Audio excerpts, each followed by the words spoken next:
Hey folks, Kevin here. Well, it's September 24th, 2025. I'm out here by all the building materials that have been dropped off so far.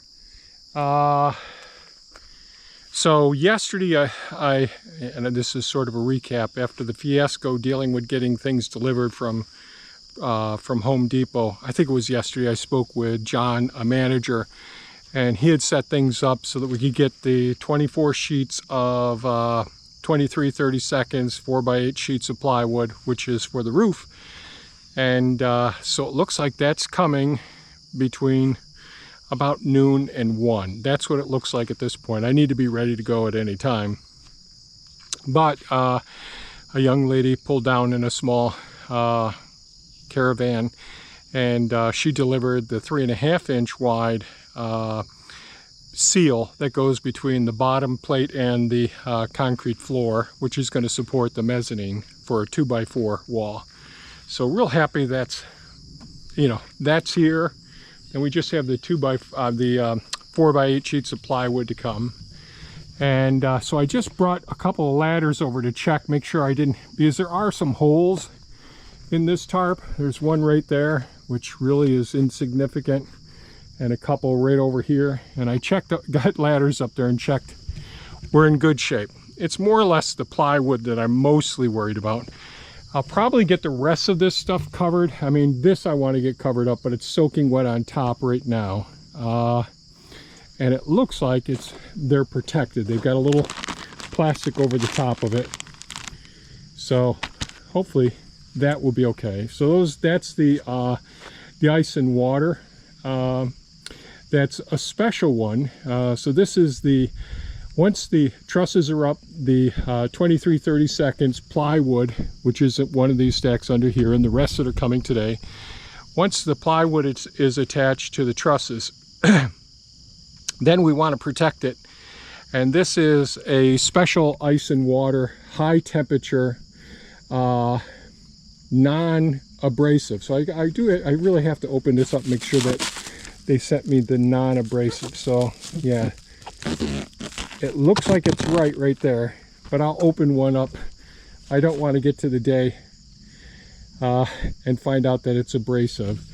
The reason that you don't want it, or the reason you want a high temperature, is because metal really heats up on the roof. Even though it'll be a light colored one, our roof, similar to the gray over here in the work area.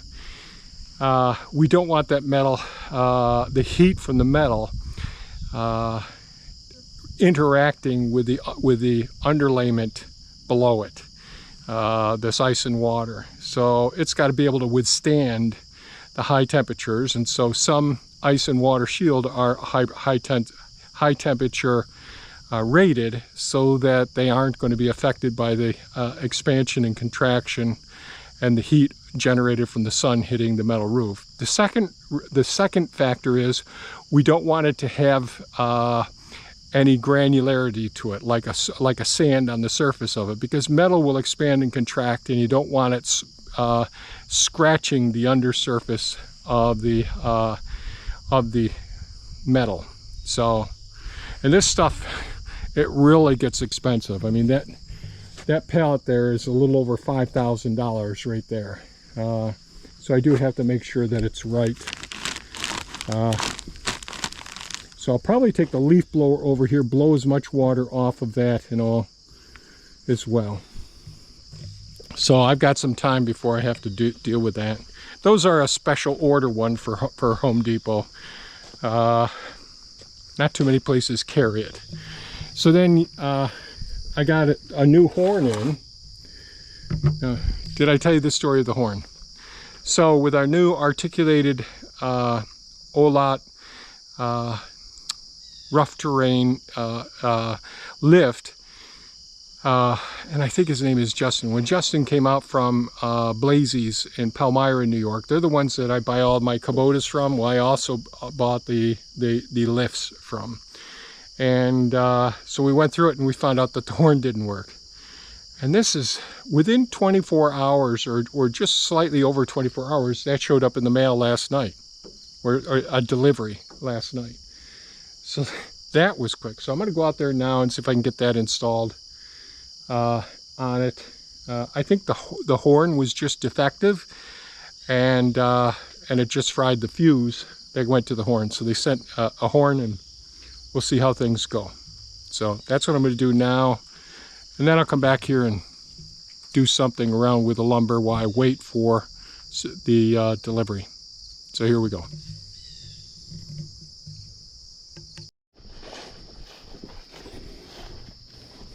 Okay, I just went ahead and opened up the control panel here, replaced the fuse that was blown, and tested the horn.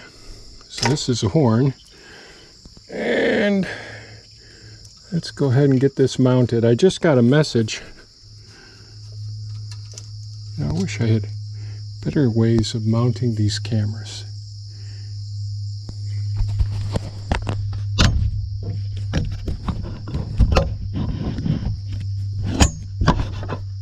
Does it show up? All right.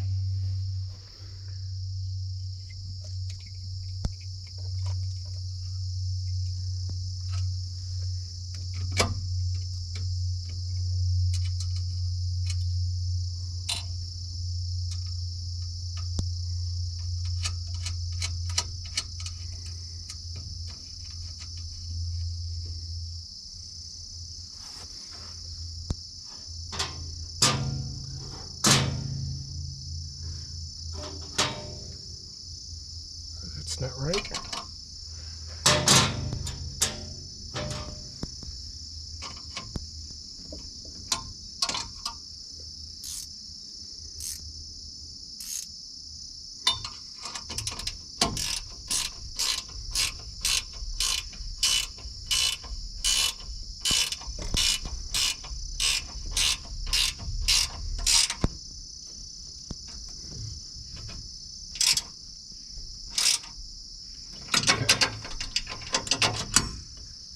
Okay, so that's mounted.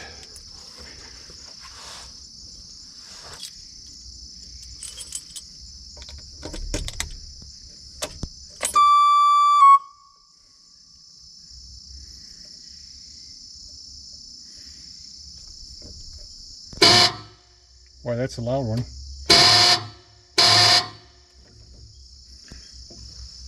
Oh, let's move it out here, make a little better. That's better. I don't think that'll be in the way of anything. It was vibrating right up against the chassis here. Good. Well, that way if I'm stuck up there or whatever, Thea can come and get me. So these end up being 7mm bolts here.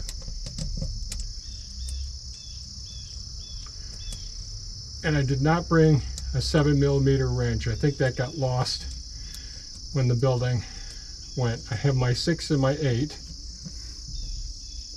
but I'll have to get another 7mm for this. I have to keep my ears open for a big truck showing up.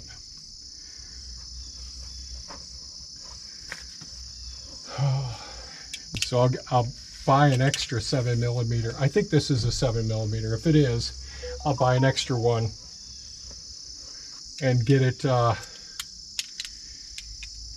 inside of here, so I've always got it. I like to have the tools for each piece of equipment with them for common fixes and whatever, and being able to open this control panel is kind of an important thing.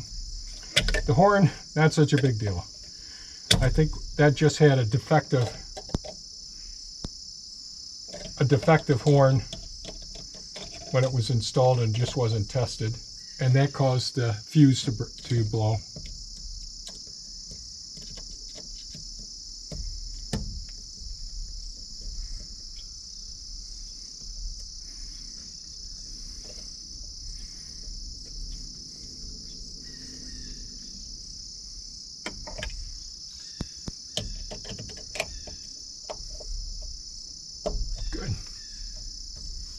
Chipped a little paint there, but okay, we're good to go. That's repaired. Awesome.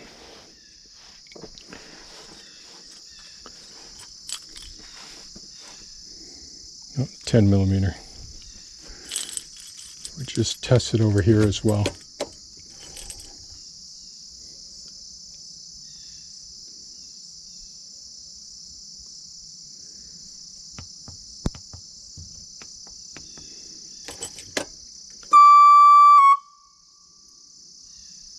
Okay, that shows ready.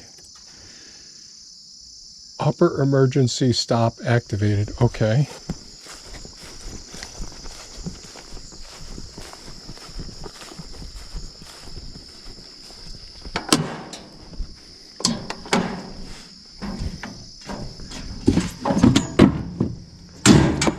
Okay. Okay, we're good to go here. And horn. Good. Excellent. And with all the rain, it's not bad underneath there.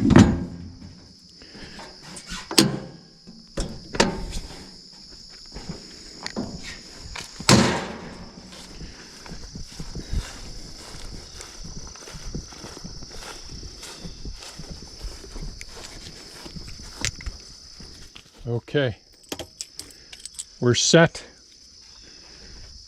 I'm going to go get ready for the load to come because they said it's close. Try to find my pocket to get my keys and my glasses in.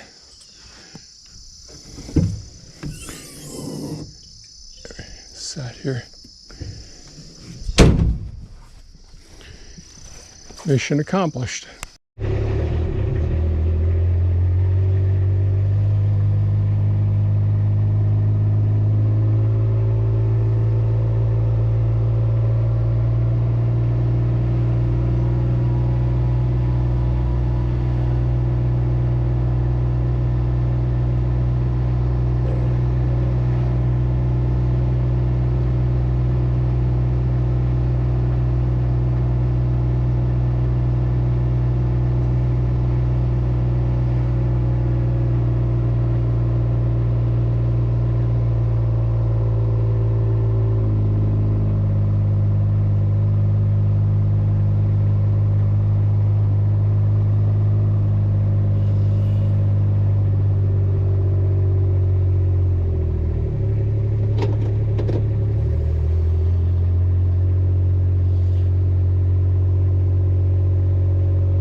Going. You can follow me.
Very good, thank you. Sorry about that. I got an early start today thinking I was going to be ahead of the game, and man, I ran into all types of stuff today.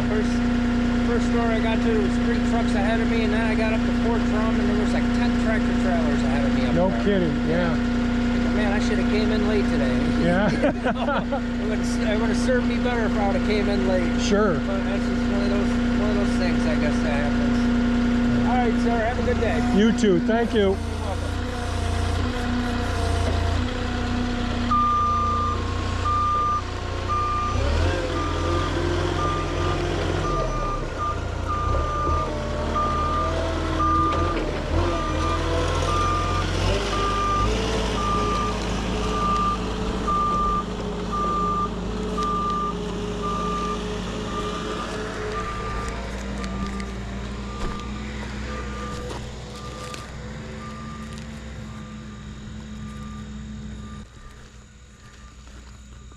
$23, 30 seconds.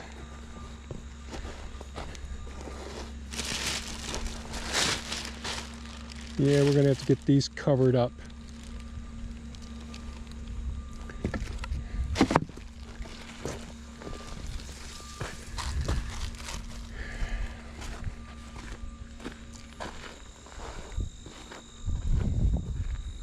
All right.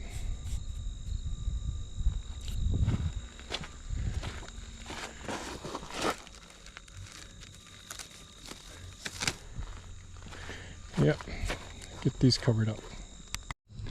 Well, things did work out fairly well. The driver got here a little after 2 p.m. with the plywood. I did have someone drop off the I'm going to call it the bottom plate seal for the 2x4s earlier today. She dropped that off at a little minivan and or crossover SUV, I'm not sure what it's called. So plywood's covered up right here for now. We may get some rain tonight. I'm actually hoping we do get some rain. That'll work out well. So what I did today was, while I had to wait here and all, I did get the horn fixed in the Olat articulated boom lift. So that's set. And then I did a couple other things. I said, geez, I'm going to go ahead and get the chainsaws, see if I can get them working. So it was break them down, take them all apart. My older 460 Rancher Husqvarna chainsaw, I got that one working pretty well. My newer one, it just is all boggy and all. I tried adjusting the carburetor, but I don't have a vise on a bench to hold it down securely so I can try adjustments, but I think it just got so waterlogged. Maybe the carburetor needs to be replaced. And I think that Husqvarna, that there's a local shop here that will do the repairs. So I may just drop it off there. I mean, who knows? Probably the carburetor needs to be replaced and adjusted. So I did go over the wood yard. I did cut up a few pieces of wood. I used my Ego over there, and of course the battery, one of the batteries, you know, all those batteries got wet, and they don't have as much power, and they give you the red flashing light, which I reset, and it still looks like it's got a full charge, but they're just not good. It may work for like the leaf blower, but something that draws some power, those batteries need to be replaced, and they're expensive too. So that's frustrating. So I'm not a happy camper right now, but I'm glad all the wood that I had ordered, all the lumber is here. So that's really good news. So that worked out. Just one more hurdle here, and I do want to get into the wood lot there and get some of that wood cut up and then split. I've got to make sure the Wolf Ridge wood splitter still splits. I did fix the wiring that was damaged in it, and it does start, but I haven't tried using it yet. So one of my goals was trying to get get the chainsaws going today. So I got one out of the 3 main ones that I use. I have other chainsaws, but they all got soaked as well. That's like a winter project, breaking them down and seeing what we gotta do to repair them. But it's never good to have things soaked for such long periods of time. Anyways, I think that's about it for today's video, folks. Sorry, it's not another one of those not so great videos. Anyways, I really do appreciate you folks tuning in and your comments and all, and your thumbs up. It does help out. I really appreciate it a lot. So stay safe and take care, and I hope you have a wonderful day or a wonderful evening. Take care now. Bye-bye.